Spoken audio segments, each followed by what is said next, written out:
Well. Happy New Year. It's 2024 and it has been a very long time since I've made a video. Of course, Christmas run-up was mega crazy, and then for Christmas we went away to Cornwall and we got back on the 28th of December, and I only just came back to work today because where I live there's mass flooding, so our river has burst its banks and it's literally everywhere. So yesterday at the bottom of our road was a flood, so I actually couldn't get out of the road where I lived, other than going like a massive circle around the outskirts of the town. So I stayed home yesterday and just did some painting in the hallway. So today I'm back. I've just been packing some orders and I thought I'm going to just make a small batch of soap today just to get back into the swing of things. So I'm starting with Rose Quartz, and this is a brambleberry fragrance, and to my nose, I bought this probably back at the end of the summer last year, so to my nose this actually reminds me a bit of Love Spell or Loving Spell, is what they call it at Nature's Garden. It's got that kind of a sweet, almost like an orange note in there, so it's got some fruity notes. Yeah, I don't know. I mean, I suppose the name matches the fragrance, or the fragrance matches the name rather. But yeah, it does sort of remind me of Love Spell. So I'm not going to do anything too crazy. I'm sorry, my battery died. So yeah, I'm not going to do anything too crazy with this. I'm going to use some pink clay. So really, a good video if you just want to see how this fragrance performs in soap. And in my soap, if you want this recipe, it's down below. There is an Etsy and there's also a new website, which I think I've mentioned before, going back a while. I set up a new website last year just to try and avoid the Etsy fees, which are ridiculous now. So there's handmadesoaprecipes.com, or the links will be down below if you want to go and check out that. So if you want to get your hands on my recipes, there they are. Little plug. Okay, let's get going. I'm going to just get some goggles on, mix. I've got my oils already done and my lye already done. I'm just going to make like one loaf. So okay, so I'm just going to pour my lye into my oils. That is in there. Little speck of something. Okay.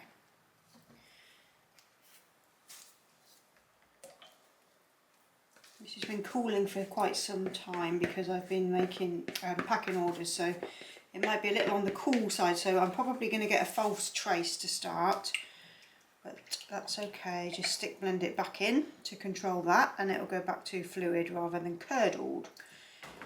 So let's see how that goes.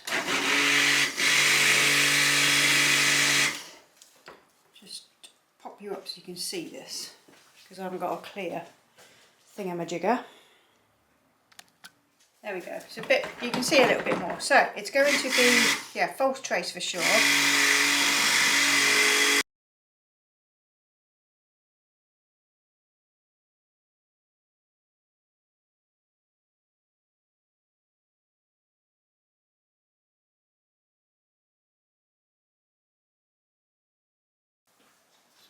Spoon. I'm going to add a few teaspoons of this. I can go up to 3% with my clays, but I probably won't go that high. I'm just going to put a little bit more. Just stick that in.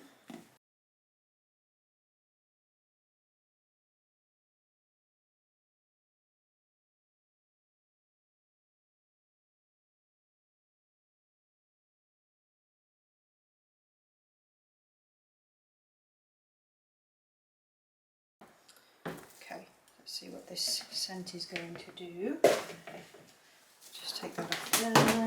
Oops. I'm at trace, so I don't think this accelerates. Not that I've read anything anyway, or seen anything. I've seen quite a lot of people make this last year. I think it was very popular. A lot of people did the rose quartz soap, but a lot of them ended up looking the same because everybody thought putting rose quartz on the top would be a good idea. I mean, it looked pretty, but I think it just gets in the way sometimes. People got to pick it off. I don't know. What do you think about embellishments like that on bars of soap? I quite like it, but it would need to be like a nice decent chunk for me, really, rather than little, you know, when they put the little pieces is what I mean. And it's like tiny little pieces that you can't really do too much with. But it'd be nice to sort of put a decent chunk of rose quartz on the top.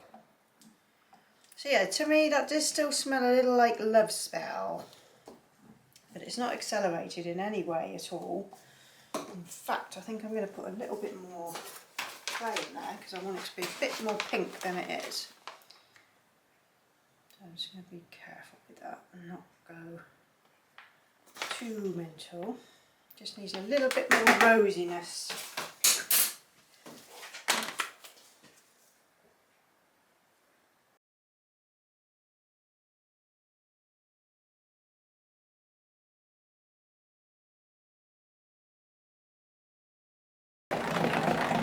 Now it's going really thick. It's only because I'm stick blending as much as I am, it's still staying really fluid, and if you wanted to do swirls with this, I mean, you could. I've done a water discount in this as well of about 40%, so if you don't do any of that, you'll probably have ages to play with this fragrance in soap, depending on your recipe, of course. But with this one, this recipe, quite a lot of time to mess and play, yeah. And it's still fluid, look.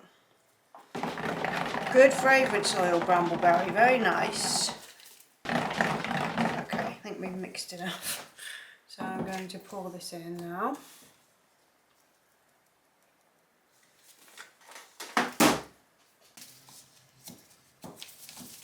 Okay. See, look how fluid, after all that stick blending. Still really fluid. It's getting warmer, I can feel the heat coming off this bowl. I bought these bowls from the local shop. I can't actually remember where I got them from. There was a few of them. Where the hell was I? You know, I really can't remember. It's one of the cheapy shops, I think. I think I just saw them and thought, oh, those would come in handy for when I want to do like one batch. Because sometimes at the end of the day I think, oh, I haven't made any soap today, and if I've got a fragrance oil that I just need to use or haven't used yet, I want to do a test batch or whatever, then sometimes I'll use like the end of my day before I go home to just do a very quick batch, because it doesn't take long at all. It's like, you know, less than half an hour to get it all together and made. So I bought the bowls for that purpose, because they are just big enough to go into my microwave, so I can sort of melt my solid oils in the microwave and then just pour my liquid oils in. It's such a quick process, because of course when you're making just one loaf as well, you can cool the lye into like a cold water bath, or just make it with ice, and it's like really, really quick to get a quick batch of soap done. Just need some tissue because I've made a mess. I'm trying to remember where the hell I bought them from. I really, really can't remember at the moment, but it was something, it must have been a cheap shop, must have been. It might have been like The Range or B&M or Home Bargains or something like that. But I saw them and thought, I'm having them. There's about 5 that sit inside each other, and this one is the biggest. They're a bit flimsy, they're not the best, but they are good for these, like, yeah, just for single batch. And especially a £5 loaf. Okay, I'm going to leave this for a short amount of time, just so it sets, so I can get some decent texture on the top, otherwise it's just going to be like flippy because it's still quite fluid. So I'll be back in a moment. Okay, we're just about ready to texture. I'm going to go quite deep from this side, and then I'm going to bring it in from the other side as well. Still like pudding, I mean, still could like really probably mess about with this a bit, you know. I'm not going to, I'm going to just leave it plain and leave it just pink. So that's that. So I'll be back tomorrow to cut this, and I'll be cutting it into inch cuts, I think, with this one. I'm using my original recipe, which actually fills this mould right to the top.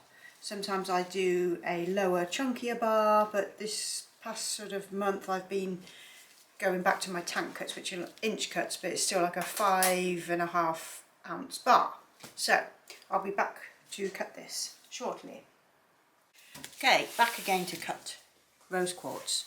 So here it is in the mould. Yeah. And we'll have a little chat today about Netflix stuff I've watched and my current go-to programs or things I'm watching on YouTube. So let's start. Over Christmas, I saw one of my best friends and we got together for some food at my house. And she told me to watch a film called Saltburn, which is currently on Amazon Prime in the UK. I'm not sure about other countries, it might be the same. But if you've not seen Saltburn, and you're not afraid of weird, very weird, odd films, then give it a whirl. If you have seen Saltburn, leave a comment below and let me know your thoughts. And that's as far as I'm going with Saltburn. I've watched it twice because the second time around was a completely sort of different experience. The first time around, it's one of those films where at the end you are left completely like, what the F did I just watch? It's one of those. But very good. I actually really enjoyed it. So that's Saltburn. And then just the last day or two, I've been watching Quentin Crisp interviews on YouTube. Now, Quentin Crisp was a strange character and almost, well, to me, a national treasure. But he moved to Manhattan in the 80s, maybe? From Chelsea in London.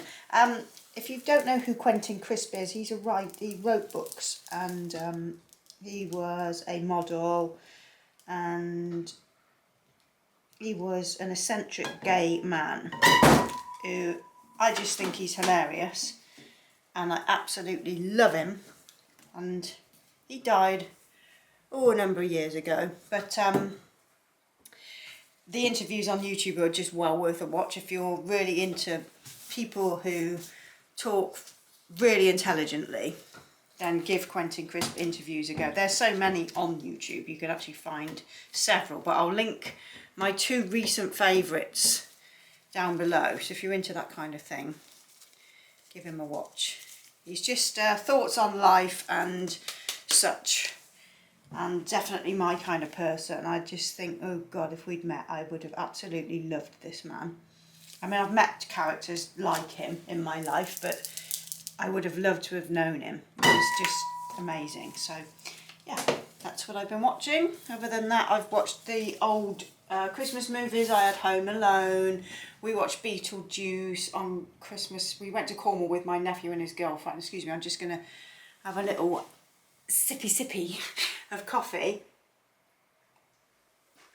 So yeah, we watched the regular Christmas movies that we like. The Wizard of Oz. And that's about it. So yeah, just recently. Saltburn is the film I've watched. And the other one that I really liked, series just that I watched before Christmas, was called The Woman in the Wall. And that's like a Irish, British, sort of very strange series. Woman in the Wall. That was really good. I've not even shown you this soap. I've been waffling on. Hang on, let me just grab a few. It's just plain pink anyway, but that's how it's come up. So look how lovely that looks. And it's just plain pink clay soap. It smells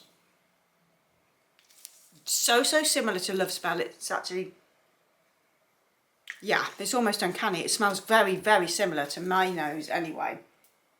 Probably some slight differences, but it's a very similar scent. So yeah, so that's rose quartz. So again, if you want my recipe, it's below in the links. And I think the next few soaps I'm going to be doing some leftover fragrances I've got, or some little 50ml fragrances I bought from Candle Shack a while ago as testers, and I just need to use them up. So I think there's an espresso martini, there's one called Cigar Lounge, so sort of some darker scents, a perfume. I just bought a selection of perfume samples from Kilian, and I'm wearing one today called Angel's Share, and oh my god, it's like a really rich pipe tobacco mixed with like alcohol and sweets. It's just absolutely gorgeous, especially for January when it's freezing cold. This is a really warm scent, so if you like your really warm scents, then Kilian Angel's Share is really good. Kilian have been bought by Estee Lauder, I just realised, but if you're into expensive perfume and you can afford to buy them, go ahead, but I just buy the samples just so I can see what they're like, and then maybe go all out every now and again. I'll have a treat. So that's what's going on with me. I will be back for the next video, and we'll soap along if you want to get this recipe, and I'll show you what other fragrances we're using. We can do things to get that. All right, I'll see you soon. Ta-ta.